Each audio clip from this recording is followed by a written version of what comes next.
with this whole thing of Spaza shops, illegal foreigners, illegal Spaza shops, street vendors, kids dying, poisonous food, a lot of people are starting to be attracted to this conversation. A lot of organizations, even the government now, they're speaking. Ramaphosa started an initiative trying to venture into this and make sure these Spaza shops, they're checked for permit, they're checked if they follow the laws, the bylaws of the country. And a lot of people, even the leaders who are always advocating for the right of small business, informal business, like street vendors, small businesses, they are starting to enter the conversation, and they agree that these small businesses must be regulated, following the lead, of course, of Ramaphosa. But I want you to listen to something so you can have a better understanding. Listen to this. With the president of the National Informal Traders Alliance of South Africa, which is the custodian of the Informal Traders Alliance of South Africa, Rashida Muller. Rashida, a good morning to you. Thank you so much for joining us. There's so much to discuss here, right? There's the announcement, for instance, by the president that we heard in KZN that work is being done to look at the regulation of the sale of food at schools. Is that a satisfactory action and response that we're hearing from the president, and certainly the urgency of it as well? Yes, good morning to all viewers, and good morning to you, Naledi. You know, it is such a sad story that this is coming up now. As you know, the go-go's selling food at the schools is an old age custom. We never had it in the past that these things are happening. And I think what's happening now is a wake-up call for government.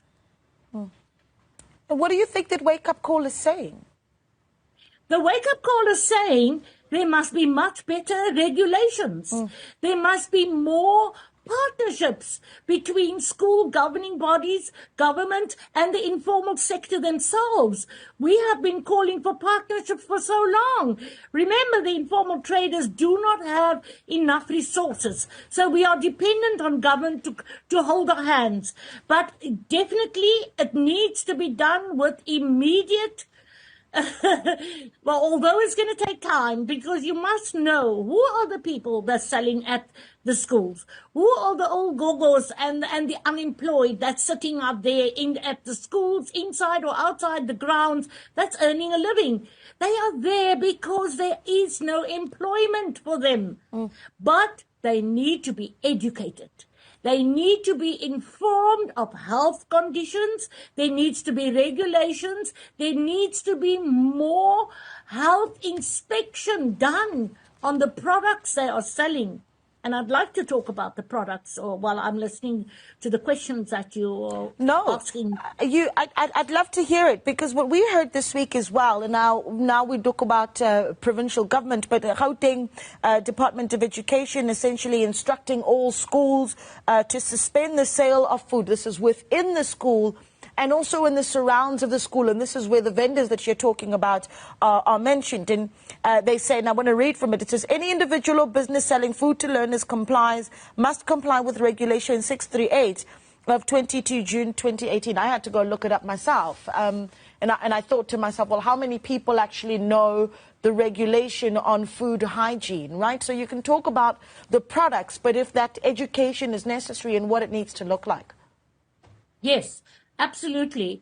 Please bear in mind, you know, a vendor is someone that ekes out a survival. So they don't know about the rules and the regulations unless they are informed. So who should be participating? The school, and the vendor, and the government. So the products that is currently being sold around the country, we need to look at the origin of those products. Because we see now that it's these products that our people are selling on the ground, but they are not aware that it has poisonous effects and that. So definitely deep search into the warehousing or the manufacturers of the products that our vendors are selling at the schools. That is most important, because that is where the crisis is lying. Yeah, and that is the point I wanted to get to next, actually, because what this Regulation 638 on food safety of 2018 says, and it talks about monitoring and testing surfaces and equipment for harmful bacteria. That, of course, is speaking to some of the issues that have been raised around carbonates that have been found in food, pesticides in and around where people are working. That's this first one. The second one is ensuring that raw materials and ingredients are safe and not contaminated. For the most part, if you're selling food, you may not know where the raw materials come from, right? And it speaks to then government needing to look at warehouses, correct? Absolutely. And who knows whether those warehouses, have their annual or quarterly cleanup of the pests and that. So these pests could also be infecting the raw materials. So there has to be a real jack-up from government side on the inspection of health goods manufactured. I think that is where the real issue is lying, because innocently our vendors are buying to sell, to make a living, and they are caught in this humdrum now. Now, our General Secretary is from Polokwane, Limpopo, and they too last week had the same thing, but they had a march. Sanko and Lisha, our provincial structure, they had meetings with the department, and the very next day, the gogos were back at their stalls, and it was lifted, but with a serious contract of safety and security. But I do think education is really needed to be done by our government and the agencies. Yeah, the president has talked about this proclamation to regulate Spaza shops having been approved. And I wanted to focus on that because what you've got also is communities that say, well, the stores that are selling us some of these toxic products are coming and are owned by foreign nationals. And here's the problem, is that how many of our Spaza shops are actually registered, regulated, and given a framework to operate in? And does that then deal with the concerns that are being raised by communities? Absolutely. Now, when we talk about the Spaza shops, we know for a fact that it has been taken over definitely by the non-South Africans for now. And we were fast asleep while that was growing. Not that if they are legal and they're registered, we have no problem. We have no problem with that. But they have to confirm to the regulations and the health certificates. Now, if I have a home in a township and I lease my garage out to one of them, and I don't even check, are you regulated to sell? Do you have the certificate? Do you have everything that should be in order? And this is where we need to look at.